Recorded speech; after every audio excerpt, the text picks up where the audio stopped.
समुद्र की गहराई से भी ज्यादा गहरा उसमें छुपा रहस्य है। जी हाँ दोस्तों, पृथ्वी का 71% हिस्सा आज भी पूरी तरह रहस्यों से भरा पड़ा है। समुद्र की गहराई में छुपे रहस्यों का पता लगाने के लिए साइंटिस्ट दिन रात मेहनत करते हैं और इसी मेहनत का नतीजा है कि हमें समुद्र के बारे में आए दिन नई नई चीजों की जानकारी होती रहती है। समुद्र की गहराई में दफन कई ऐसे राज हैं जो अब लोगों के सामने आ रहे हैं। समुद्र में चलाए जा रहे तलाशी अभियान से हमें कई रहस्य और रहस्यमयी चीजों के बारे में पता चला है। तो चलिए आज के इस वीडियो में समुद्र के अंदर मिले 10 सबसे खास और अद्भुत चीजों के बारे में जानते हैं। Number 10, dugong. Dugong medium sized marine mammal है। इसकी लंबाई 2 से 3 मीटर और वजन 300 किलोग्राम तक होता है। इसे समुद्री गाय भी कहते हैं। मीट और तेल की वजह से इनका काफी शिकार किया जाता है, जिसकी वजह से डुगोंग विलुप्त होने के कगार पे पहुंच चुके हैं। इनके विलुप्त होने के कगार पे पहुंच चुके होने के बावजूद कुछ लोग अपनी हरकतों से बाज नहीं आते। कुछ साल पहले एक डुगोंग और उसके बच्चे को इंडोनेशिया में मछुआरों ने कैद कर लिया। इन दोनों को कैद करके समुद्र के अंदर ही अलग पिंजरे में रखा गया था। कैद करने वालों ने मदर डुगोंग को जंजीर से बांध रखा था। इसे टूरिस्ट के लिए कैद किया गया था ताकि लोग डुगोंग को करीब से देख सकें। जब डाइवर्स को पिंजरे में कैद डुगोंग को देखने की इजाजत मिली, उसके बाद जंजीर में बंधे इस पुअर क्रीचर की फोटो पूरी दुनिया में वायरल हो गई। फोटो इंडोनेशिया एनिमल वेलफेयर तक पहुंची। उसके बाद मिनिस्टर ने मछुआरे की कैद से डुगोंग और उसके बच्चे को आजाद कराया। Number 9, train graveyard. समुद्र की गहराई में डूबा हुआ जहाज मिलना आम बात है, लेकिन अगर समुद्र में 90 फीट गहराई में ट्रेन के 2 इंजन मिलें तो फिर यह हैरान करने के साथ ही कई सवाल भी पैदा करता है। 1985 में न्यू जर्सी के समुद्र में पॉल हेल्पर ने 90 फीट की गहराई में ट्रेन के 2 इंजन का पता लगाया। डीप रिसर्च के बाद पॉल हेल्पर ने बताया कि दोनों स्टीम इंजन 222T मॉडल के हैं। इनका निर्माण लगभग 1850 में किया गया था। इंजन का वजन 15 टन था, जबकि उस समय इंजन का औसत वजन 35 टन हुआ करता था। आर्कियोलॉजिस्ट का कहना है कि ये दोनों इंजन निर्माण के कुछ समय बाद ही समुद्र में डूब गए, लेकिन ये समुद्र में डूबे कैसे, इस बात का जवाब किसी के पास नहीं है। कोई नहीं समझ पा रहा कि आखिर 15-15 टन के 2 इंजन समुद्र में डूबे कैसे। किसी भी हिस्टोरिकल डॉक्यूमेंट में इन दोनों इंजन का जिक्र नहीं है। Number 8, Silfra, the crack between 2 continents. 2 continents के बीच के बॉर्डर लाइन को मैप पे देखना तो काफी आसान है, लेकिन यही बॉर्डर लाइन समुद्र के अंदर देखने को मिल जाए तो फिर ये किसी सरप्राइज से कम नहीं है। आइसलैंड के थिंगवॉल्वटन लेक के टेक्टोनिक प्लेट्स में पड़ी लंबी दरार यूरोप और अमेरिका कॉन्टिनेंट्स को अलग करती है। सिल्फ्रा का दरार अर्थ सरफेस में पड़ी सबसे बड़ी दरारों में से एक है। डाइवर्स के लिए इसे एक टूरिस्ट प्लेस बनाया गया है। सिल्फ्रा की गहराई 60 मीटर तक है, लेकिन सेफ्टी को देखते हुए डाइवर्स को 18 मीटर तक ही जाने की इजाजत है। इस लेक के पानी का तापमान 2 डिग्री से 4 डिग्री सेल्सियस तक होता है। अत्यधिक ठंड के बावजूद सिल्फ्रा डाइवर्स का फेवरेट अट्रैक्शन बना हुआ है। सिल्फ्रा क्रैक एकमात्र ऐसी जगह है जहां आप 2 कॉन्टिनेंट्स के बीच डाइविंग कर सकते हैं।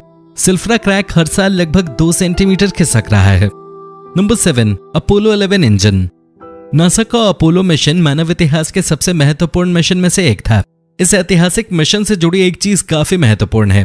मार्च 2012 में अमेज़न सीईओ जेफ बेजोस की एक्सपेडिशन टीम ने अटलांटिक ओशन में अपोलो 11 मिशन में इस्तेमाल किए गए रॉकेट इंजन को ढूंढ निकाला। नासा समेत सभी का मानना था कि यह इंजन हमेशा के लिए गायब हो चुका है, लेकिन जेफ बेजोस के पर्सनल इंटरेस्ट की वजह से इस इंजन को 40 साल बाद दोबारा लोगों के सामने लाया जा सका। मिशन के दौरान एस्ट्रोनॉट्स को स्पेस में लॉन्च करने के बाद F1 रॉकेट इंजन 5000 माइल्स प्रति घंटे की स्पीड से अर्थ एनवायरनमेंट में वापस आते हुए अटलांटिक ओशन की गहराई में खो गया था। 2012 में जब इसे ढूंढने के लिए सर्च ऑपरेशन चलाया गया तब यह इंजन 14,000 फीट की गहराई में मिला। ओशन से निकालकर इसे सियाटल की म्यूजियम में रखा गया है। Number 6, the purple blob. पहली नजर में शायद आपको ये एक बेशकीमती पत्थर लगे, लेकिन आपको बता दें कि ये कोई चमकदार पत्थर नहीं बल्कि लिविंग ऑर्गेनिज्म है। पैसिफिक ओशन की गहराई में साइंटिस्ट ने इस खूबसूरत क्रीचर को ढूंढा है। 2016 में रोबोट की मदद से किए जा रहे सी एक्सप्लोर मिशन के दौरान इस क्रीचर के बारे में पता चला। कुछ साइंटिस्ट इसे नया क्रीचर मान रहे हैं, वहीं कुछ का कहना है कि ये ट्यूनिकेट नाम के समुद्री क्रीचर का छोटा रूप हो सकता है। पॉसिबिलिटी ये भी है कि ये किसी क्रीचर का अंडा हो। आपको क्या लगता है, ये क्या हो सकता है? हमें जरूर बताएं। Number 5, icy finger of death. हम पूरे यकीन के साथ कह सकते हैं कि आपने इस तरह का नेचुरल फिनोमेना कभी नहीं देखा होगा। आइसी फिंगर ऑफ डेथ समुद्र की एक बहुत बड़ी मिस्ट्री है। इस घटना में बर्फ की एक सीधी रेखा पानी को जमाते हुए नीचे की ओर आती है। बर्फ की लाइन जैसे ही समुद्र की गहराई में सतह तक पहुंचती है, यह और तेजी से बढ़ने लगती है और अपने कांटेक्ट में आए सभी जीवों की जान ले लेती है। यही वजह है कि इसे आइसी फिंगर ऑफ डेथ कहा जाता है। सतह पर आते ही इस बर्फ के संपर्क में आने वाले सभी जीव इसी में फंस जाते हैं, जिससे जाल में मछली फंसती है। फंसने के तुरंत बाद ही जीव की मौत हो जाती है। बीबीसी ने इस घटना को अपने कैमरे में कैद किया था। उसके बाद ये पूरी दुनिया में वायरल हो गया। इस फिनोमेना के बारे में साइंटिस्ट का कहना है कि समुद्र के ऊपरी और निचले हिस्से में तापमान में अंतर होने की वजह से बर्फ की लाइन जानलेवा हो जाती है। Number 4, the world's oldest shipwreck.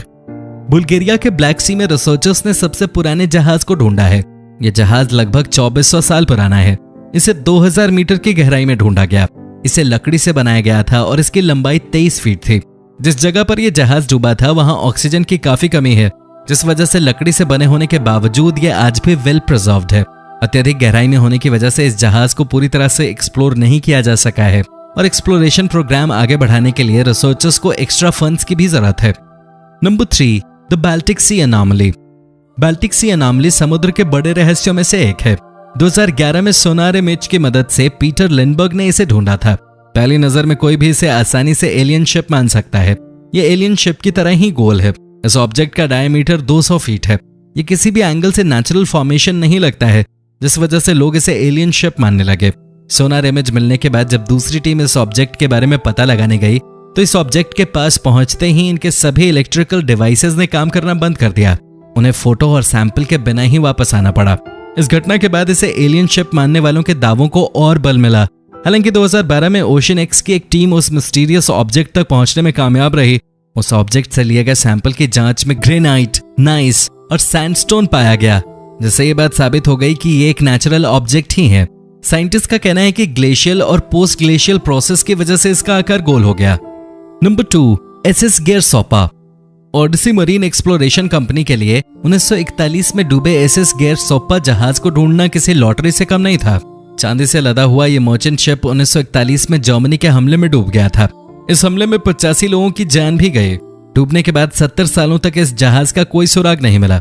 2011 में ओडिसी मरीन एक्सप्लोरेशन ने इस जहाज को ढूंढ निकाला। एसएस गेरसोपा समुद्र में 4700 मीटर की गहराई में था। जहाज के साथ ही कंपनी को चांदी का खजाना भी मिल गया।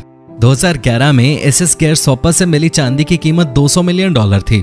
चूंकि ये जहाज ब्रिटिश सरकार की थी तो चांदी पे भी उन्हीं का हक था। हालांकि ओडिसी मरीन और ब्रिटिश सरकार के बीच हुई डील के मुताबिक 80% चांदी ओडिसी मरीन और सिर्फ 20% ब्रिटिश सरकार को मिलने की बात तय हुई। अब तक एसएस गेरसोपा से 48 टन चांदी निकाली जा चुकी है। Number 1, Antikythera mechanism. Antikythera mechanism को दुनिया का पहला कंप्यूटर माना जाता है। 1901 में रिसर्चर्स ने समुद्र की गहराई में एक एंशिएंट शिप का पता लगाया।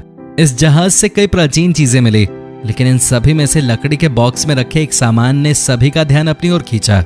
लाख कोशिशों के बावजूद कोई नहीं बता सका कि आखिर यह है क्या। 1971 में न्यूक्लियर फिजिसिस्ट चार्लम्पोस काराकालोस ने इस ऑब्जेक्ट के एक्सरे और गामा रे इमेज की स्टडी के बाद बताया कि एक कंप्यूटर है जिसे रोमन साइंटिस्ट ने बनाया था। इसका उपयोग एस्ट्रोनॉमिकल इवेंट्स को प्रेडिक्ट करने में किया जाता था। साइंटिस्ट का कहना है कि यह कंप्यूटर लगभग 1800 से 200 साल पुराना है। वीडियो कैसी लगी कमेंट में जरूर बताएं और चैनल को सब्सक्राइब करना न भूलें। धन्यवाद।